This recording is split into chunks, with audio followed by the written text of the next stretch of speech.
Halo teman-teman, jumpa lagi dengan saya. Saya akan membacakan cerita pada hari ini yang berjudul Malin Kundang. Cerita ini sangat legendaris ya teman-teman ya.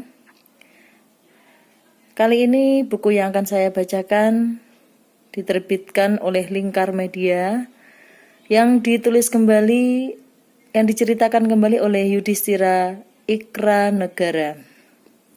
Oke, kita mulai ceritanya. Malin Kundang.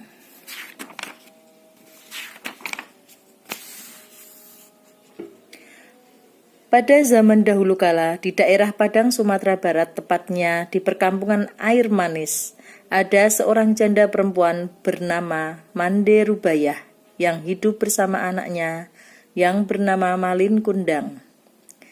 Ayahnya telah lama meninggal ketika dia masih kecil. Mande Rubayah berdagang kue keliling kampung untuk memenuhi kebutuhan sehari-hari. Setiap berdagang kue, Malin Kundang selalu ikut Mande Rubana.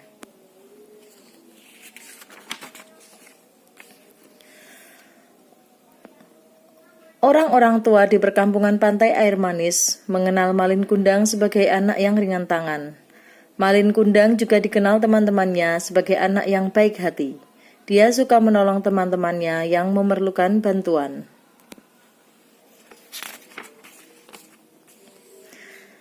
Tak terasa waktu terus berlalu, Malin Kundang tumbuh menjadi seorang pemuda yang tampan dan gagah berani, sedangkan ibunya semakin tua tak berdaya. Dengan menangkap ikan di laut, Malin Kundang memenuhi kebutuhan dirinya dan ibunya. Hasil tangkapannya dia jual ke pasar. Suatu hari yang cerah, Malin Kundang melihat sebuah kapal besar yang merapat di pantai Air Manis. Ada keinginan di dalam hatinya untuk pergi merantau. Dia berniat mengubah nasib dirinya. Malin Kundang segera berlari menuju ke rumah menemui ibunya. Dia pun mengungkapkan keinginannya kepada ibunya. Ibunya pun memberi izin kepada Malin Kundang walaupun dengan berat hati.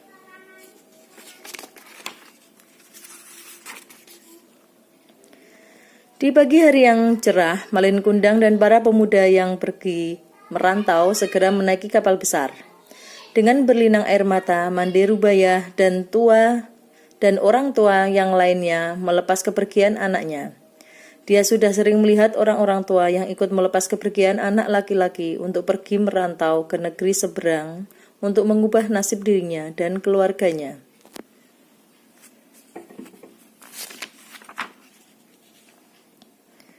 Mande Rubayah selalu pergi ke pantai tiap pagi dan sore hari. Dia melihat ke laut, dadanya selalu berdebar-debar apabila ada ombak besar. Dia mengangkat tangannya dan berdoa kepada Allah. Semoga tidak terjadi sesuatu apapun yang membahayakan anaknya. Apabila ada setiap kapal yang merapat di pantai Air Manis, Mande Rubayah selalu menanyakan kabar tentang anaknya. Tetapi semua awak kapal nahkoda tidak mengetahui kabar Malin Kundang. Akhirnya, harapan Mande Rubayah ingin bertemu dengan anaknya terkabul. Pada suatu hari yang cerah, ada sebuah kapal besar dan megah yang merapat di pantai Air Manis.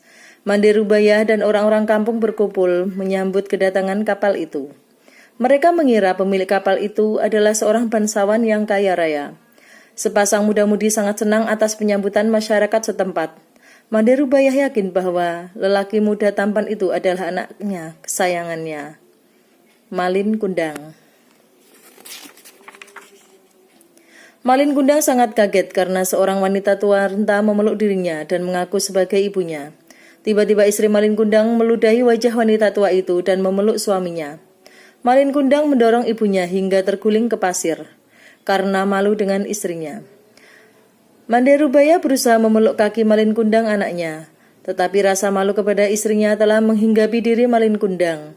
Dia begitu tega menendang wanita tua itu dengan kakinya, dan wanita tua itu pun terpelanting dan pingsan.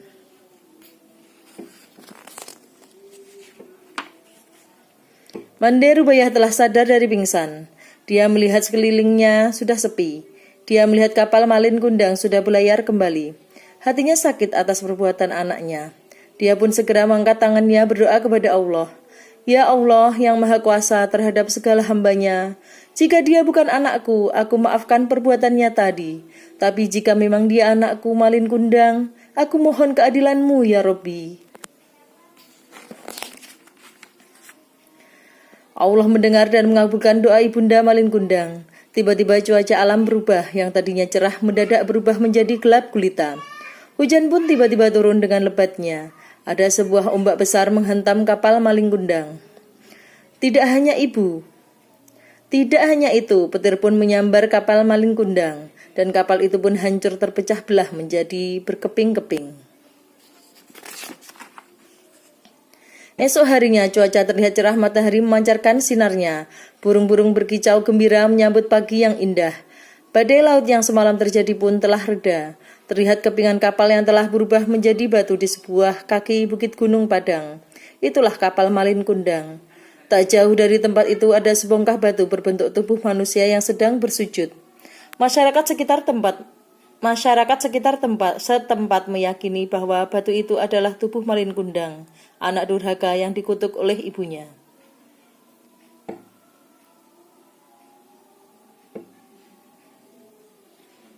Oke teman-teman ya, jadi kita jangan sampai durhaka kepada ibu kita ya.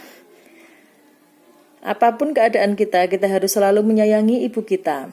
Jangan sampai kita menjadi anak durhaka. Oke, sekian dari saya. Jangan lupa like, komen, dan subscribe ya teman-teman.